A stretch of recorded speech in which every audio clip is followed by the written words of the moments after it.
Oke, selamat pagi, selamat siang, selamat malam teman-teman semuanya. Sesuai dengan janji saya tempo hari ya, kita akan bahas soal pertanyaan nih, yang hal yang sangat vital sekali ya untuk teman-teman HR kalau lagi baru join di sebuah perusahaan ya. Nah, sesuai dengan tadi yang tayangan tadi untuk pertanyaan kita kali ini ya, waktu rekan-rekan join di perusahaan sebagai HR yang profesional apa yang dilakukan ya. Nah, ini nggak ada jawaban benar salah ya, cuman sebenarnya memang harusnya kita arahkan ke arah yang lebih strategik.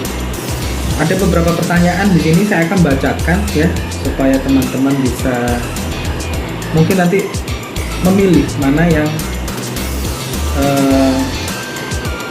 akan diambil ya. Semua terserah teman-teman untuk keputusannya. Pertama, pahami job desk, pahami fokus KPI, dan kemudian membuat activity plan. Itu jawaban pertama ya, saya nggak akan sebutkan namanya. Jawaban kedua, memahami bisnis perusahaan, role per departemen. Yang ketiga, pahami goal dan plan manager mungkin kali ya, ini MMG teman-teman. Kemudian selanjutnya baca PP atau PKB ya, ini menarik ya, beberapa jawaban teman-teman. Kemudian selanjutnya baca PP atau PKB ya, semua prosedur dan instruksi kerja mirip seperti yang barusan. Ada lagi mapping faktor resiko dan baca alur perusahaan. Mungkin alur ini maksudnya bisnis proses kali ya. Nah, ada tambahan lagi tour office, keliling lapangan. Keliling lapangan ya, lapangan dikelilingi ini mungkin 10 kali biar agak kurusan sedikit ya. Sekaligus memperkenalkan diri ke semua departemen. Saya HR baru seperti itu. It's okay, nggak apa-apa ya.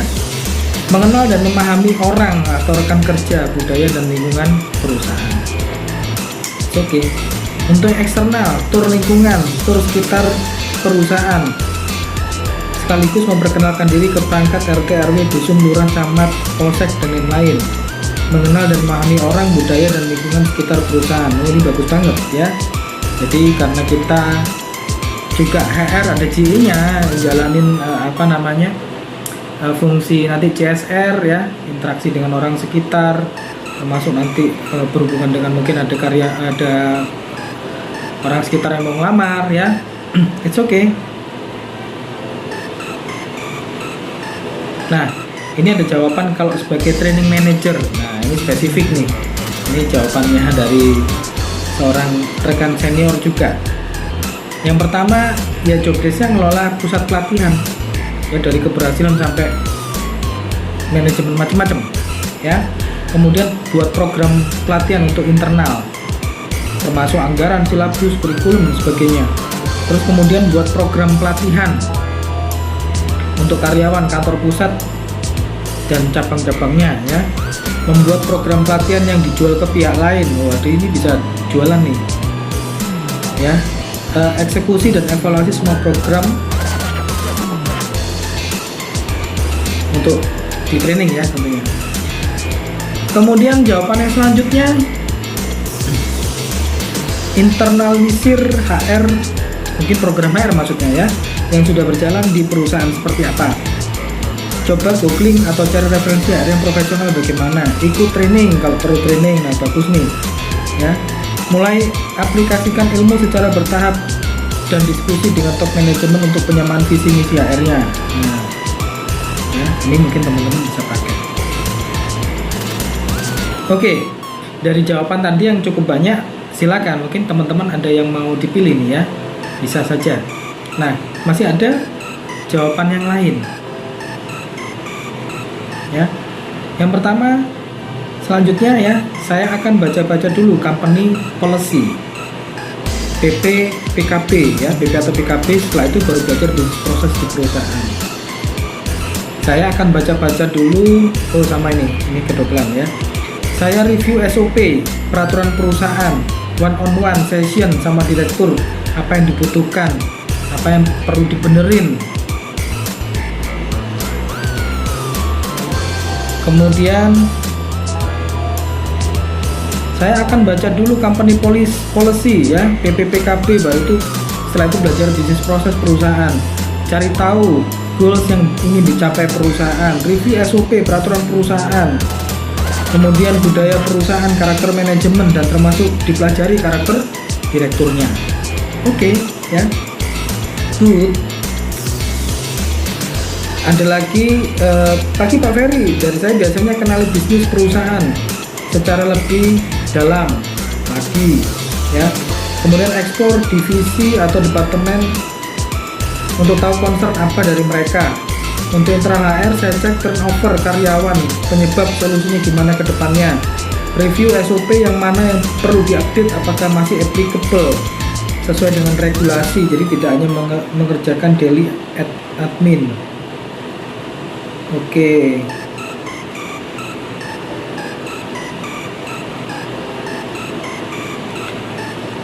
Lanjut ya. Kalau yang saya lakukan pertama, perkenalan dengan tim, lalu dengan divisi lain. Pelajari peraturan divisi perusahaan dulu, bisnis proses dari perusahaan, SOP dan job desk dari HR dan juga divisi lainnya. Menarik ya.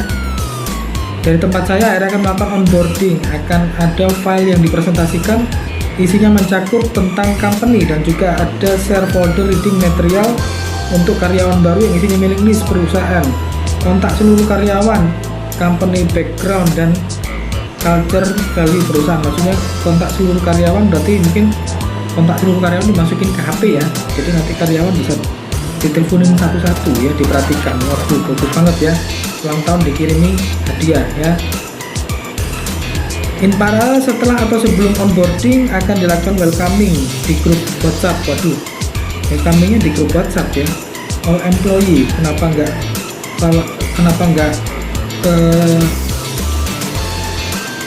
yang nyata ya, ini virtual nih grup WhatsApp, karena kondisi saat ini banyak karyawan yang remote ya, banyak yang di luar ya. Oke ya. Selanjutnya, analisa budaya karakter perusahaan berdasarkan pengamatan, diskusi, cek-cek dokumen HR dan sebagainya. Planning tugas untuk awal perencanaan mingguan berikutnya. Diskusi perencanaan tugas dengan pimpinan. Rutinitas melakukan pengkayaan ilmu pengetahuan dan terus update informasi seputar HR. Update tugas, pembaruan job desk dan sebagainya. Selanjutnya, ini masih banyak nih ya.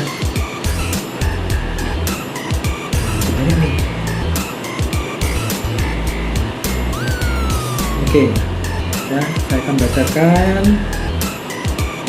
Observasi perusahaan secara makro, secara mikro. Waduh, ini good banget nih. Gimana caranya observasi perusahaan secara makro, secara mikro ya. Kalau baru join sudah observasi langsung. Aligning organisasi dan manajemen, aligning goal, purpose, visi, aligning people versus system, aligning operation versus system, aligning organization versus update, aligning data dan informasi versus update versus trend, aligning organization versus teknologi. Nah, ini aligning semua ya.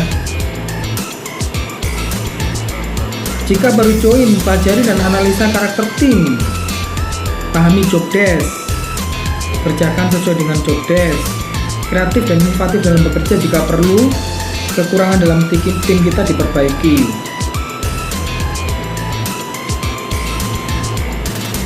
Oke, bagus sih ya. Kita lanjut ya sebentar lagi. Oke, kita lanjut untuk sesi kedua ya. Waktu John sebagai HR membantu mengiring sesi presentasi orang-orang yang mau dipromosi. Jadi waktu awal langsung bantu arrange ya. Oke. Kemudian pelajari dan analisa karakter tim, pahami job desk, kerjakan sesuai dengan job desk, kreatif dan inovatif, jika perlu ada kekurangan dalam tim diperbaiki. Oh, tadi sudah nih ya. Selanjutnya, drill down SOP, instruksi kerja form yang digunakan ya. Selanjutnya ya, mempelajari sistem yang ada lalu memperbaiki sistem kerja yang kurang pas, membuat merevisi SOP yang diperlukan. Nah, ini ada yang join di akhir tahun, jadi sibuk dengan rekrutmen ya. Inventarisir temuan-temuan audit internal eksternal, mana yang harus di follow up ya. Melakukan assessment maturity SDM dan organisasi, mapping solusi dan assessment maturity, penyusunan roadmap HR strategik, cek yang bersifat operasional katanya ya, operasional kantor, lihat struktur organisasi yang tidak ada, cleansing data karyawan ya, dibenerin. Lalu kemudian job desk ya, sudah ada leveling belum, dibenerin. BPJS gimana, lihat kontrak karyawan, PPPKB ada yang expired enggak. Nah, yang saya lakukan sebagai HR, satu, melihat arah kebijakan perusahaan, melihat kondisi kinerja karyawan, audit atau hanya sekedar mengecek pengelolaan manpower per bagian, melakukan rencana pengembangan karyawan, menentukan training yang dibutuhkan, menjalin hubungan dengan pihak luar yang terkait dengan perusahaan, pelajari SOP relate ke HR, kenalan ke head departemen, kemudian pelajari PPPKB yang berlaku di perusahaan, pelajari kode etik, code of conduct ya, pelajari bagian atau struktur organisasi, memperkenalkan karyawan tersebut. Ini kok memperkenalkan karyawan tersebut ya, padahal maksudnya ketika kita join ya, ketika kita join sebagai HR di perusahaan, pertama kali apa yang kita lakukan. Nah, ini salah berarti ya, salah baca soalnya ya. Selanjutnya, review RJPP dan RKAP ya, lalu melakukan proses bisnis proses, melakukan audit bisnis proses maksudnya, dan kemudian implementasi BARS 360. Belum ada sosialisasi, langsung implementasi BARS ya, 360 derajat, PA nya 360 derajat tapi pakai BARS. Mapping strategik dan berakhir target kerja yang realistik. Oke ya. Izin menjawab Pak Ferry. Yang pertama yang saya lakukan adalah review terkait normatif yang berlaku di perusahaan. Wah, bagus nih ya, normatif. Kalau belum normatif mau lanjut ya mana bisa bagus ya, sudah sesuai atau belum. Kemudian ada juga menjawab melakukan audit HR, tahu target perusahaan dan ketentuan yang related dengan HR. Pengalaman pertama, merubah pola kerja dari administratif ke spesialis. Bingung dan ragu tapi tetap harus dijalankan. Bingung bagaimana menjalankan, apa yang harus dijalankan, mungkin maksudnya seperti itu ya. Ragu mau menjalankan atau enggak, tapi harus tetap dijalankan. Nah, kita bingung juga. Kalau masih bingung dan ragu apa yang mau dijalankan, terus kemudian mau menjalankan apa? Nah, inilah ya teman-teman ya. Sementara ini masih proses penyusunan secara basic, semoga bisa dilanjutkan dengan baik. Ya, ini jawaban dari beberapa teman-teman ya. Nah, silakan teman-teman yang nyimak ini bisa memilih ya, mana yang paling bagus. Oke, mungkin itu aja podcast kita saat ini ya. Nanti akan dilanjut di next time untuk diskusi yang selanjutnya.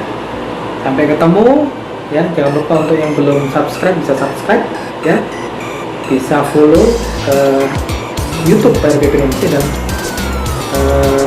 Instagram, di LinkedIn juga ada ya.